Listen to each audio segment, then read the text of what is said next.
Meta platforms लगभग $10 billion के निवेश के लिए बातचीत कर रहा है और एआई स्टार्टअप स्केल एआई में निवेश करने के लिए तैयार है। यह स्टार्टअप कंपनियों को मशीन लर्निंग मॉडल तैयार करने में मदद करने के लिए डेटा लेबलिंग सेवाएं प्रदान करता है। वित्त पोषण का मूल्य $10 बिलियन से अधिक हो सकता है, कुछ लोगों ने कहा, जिससे यह अब तक की सबसे बड़ी निजी कंपनी फंडिंग घटनाओं में से एक बन जाएगी। डील की शर्तें अभी अंतिम रूप नहीं दी गई हैं और अभी भी बदल सकती हैं, उन लोगों के अनुसार जिन्होंने निजी जानकारी पर चर्चा करने के लिए पहचान नहीं बताने को कहा। स्केल के प्रतिनिधि ने तुरंत टिप्पणी के अनुरोधों का जवाब नहीं दिया।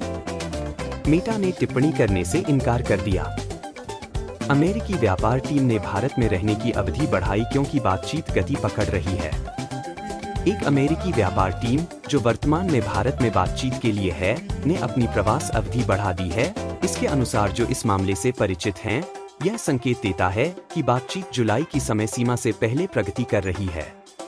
टीम, जिसे शुरू में जून के 5 से 6 को भारतीय अधिकारियों के साथ बातचीत करने के लिए निर्धारित किया गया था, अब मंगलवार तक चर्चाओं को जारी रखने के लिए भारत में रहेगी, लोगों ने कहा, जिन्होंने जानकारी सार्वजनिक नहीं होने के कारण पहचान नहीं बताने का अनुरोध किया।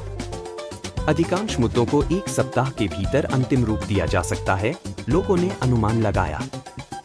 कई कंपनियों को सेबी से आईपीओ के लिए मंजूरी मिल गई है, जिससे भारत के पूंजी बाजारों में मजबूत गतिविधि का संकेत मिलता है। यहाँ एक संक्षिप्त विवरण दिया गया है।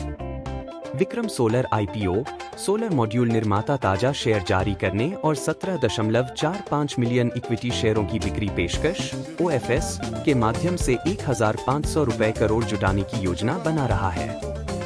श्रीजी शिपिंग ग्लोबल आईपीओ, सूखी थोक माल परिवहन पर केंद्रित यह कंपनी 2 करोड़ इक्विटी शेयर जारी करेगी, जिसमें ₹289.40 करोड़ सुप्रामेक्स ड्राई बल्क कैरियर खरीदने और ₹19.50 करोड़ ऋण चुकाने के लिए आवंटित किए जाएंगे। डॉफ किटल केमिकल्स इंडिया आईपीओ, विशेष रसायन बनाने वाली यह कंपनी ₹5,000 करोड़ का आईपीओ ला रही है, जिसमें ₹1,500 करोड़ की नई शेयर जारी और मेनन फैमिली होल्डिंग्स ट्रस्ट द्वारा ₹3,500 करोड़ का ओएफएस शामिल है। एवन स्टील्स इंडिया आईपीओ, यह स्टील कंपनी नई इक्विटी शेयरों के माध्यम से ₹600 करोड़ जुटाने का लक्ष्य रखती है, जबकि प्रमोटर ₹50 करोड़ का ओएफएस के माध्यम से हिस्सेदारी बेचेंगे। इन आईपीओ से अक्षय ऊर्जा, लॉजिस्टिक्स और विनिर्माण जैसे क्षेत्रों में निवेशकों की बढ़ती रुचि का पता चलता है। यदि आप निवेश पर विचार कर रहे हैं, तो इन ऑफरिंग्स पर नजर रखना फायदेमंद हो सकता है। एयरटेल के एमडी ने बैंकों, एनपीसीआई और आरबीआई को डिजिटल धोखाधड़ी के खिलाफ संयुक्त प्रयासों के लिए पत्र लिखा, सहयोगी उपायों का प्रस्ताव रखा। दलाल स्ट्रीट पर बुल्स फिर से सक्रिय हो गए हैं। इस बार उन्होंने अपने पसंदीदा खेल का मैदान, बैंकिंग क्षेत्र, खोज लिया है। टेलीकॉम ऑपरेटर एयरटेल ने 40 से अधिक बैंकों, आरबीआई और एनपीसीआई से संपर्क किया है और डिजिटल धोखाधड़ी को रोकने के लिए करीबी सहयोग और एकीकृत प्रयास का प्रस्ताव दिया है, जिसमें ज्ञात धोखाधड़ी वाले वित्तीय डोमेन की रिपॉजिटरी पर इंटेलिजेंस साझा करना शामिल है।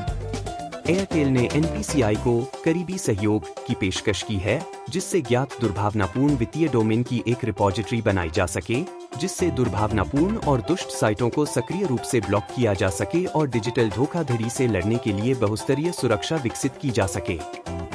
सुनील मित्तल के नेतृत्व वाली यह टेलको प्रमुख बैंकों जैसे एसबीआई, एचडीएफसी और अन्य के साथ इसी तरह का संपर्क कर चुकी है, सूत्रों ने बताया। राष्ट्रपति ट्रंप का 2026 बजट प्रस्ताव नासा के विज्ञान मिशनों में कटौती पर केंद्रित है। वाशिंगटन पोस्ट की एक रिपोर्ट के अनुसार राष्ट्रपति डोनाल्ड ट्रंप के 2026 बजट प्रस्ताव में नासा के विज्ञान मिशनों में महत्वपूर्ण कटौती का उल्लेख किया गया है, जिससे अन्य ग्रहों और पृथ्वी के अध्ययन से जुड़े कार्यक्रमों पर असर पड़ सकता है। ये प्रस्तावित कटौतियां विशेष रूप से नासा के साइंस डायरेक्टरेट को लक्षित करती हैं, जिसमें पृथ्वी विज्ञान, अर्थ साइंस, ग्रह विज्ञान, प्लैनेटरी साइंस, खगोल भौतिकी, एस्ट्रोफिजिक्स और सौर भौतिकी, हीलियोफिजिक्स शामिल हैं। हालांकि राष्ट्रपति का बजट केवल प्रारंभिक प्रस्ताव है और अमेरिकी कांग्रेस के पास विनियोग प्रक्रिया के माध्यम से संघीय खर्च स्तर तय करने का अंतिम अधिकार है। क्या बैंक निफ्टी एक नए बुल रन के लिए तैयार हो रहा है? दलाल स्ट्रीट पर बुल्स फिर से सक्रिय हो गए हैं। इस बार उन्होंने अपना पसंदीदा खेल का मैदान, बैंकिंग सेक्टर, खोज लिया है। भारतीय रिजर्व बैंक (आरबीआई) द्वारा अप्रत्याशित रूप से 50 बेसिस पॉइंट (बीपीएस) की रेपो दर कटौती के साथ बैंकिंग शेयरों में तेज वृद्धि देखी गई, जिससे बैंक निफ्टी एक नए सर्वकालिक उच्च स्तर 56,695 तक पहुंच गया।